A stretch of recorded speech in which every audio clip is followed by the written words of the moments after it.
yaliyotekelezwa baada ya kushambuliwa kwa risasi mjini Dodoma.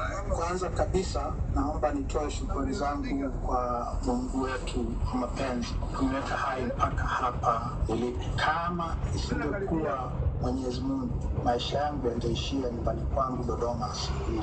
Pili, Watanzania kwa mamilioni yao kila mahali walipo, walioko Tanzania, walioko nchi za nje, walioko mataifa mbalimbali duniani, nao vile vile walipaza sauti makanisani, kwenye mikutano ya hadhara, misikitini, na kumuomba Mungu maisha yangu yapone. Nafikiri sitakosea nikisema kwamba niko hai kwa sababu ya maombi ya mamilioni ya Watanzania hawa vile vile. Anasema mchango wa Watanzania katika kumkumbuka kwenye maombi na sala kumefanikisha kupata nafuu kwake kwa haraka. Tangu imeletwa Kenya, watu wengi sana, siwezi kuwataja wote, wamekuja kuniona na kunipa pole. Tumesaidiwa sana na wote hao ambao nimewataja na wale wengine ambao sijawataja. Vyama vya kitaaluma karibu vyote duniani ambavyo vina ushirika na chama cha mawakili wa Tanganyika TLS, ambacho mimi ni rais wake, pamoja na TLS yenyewe, wamejitolea kwa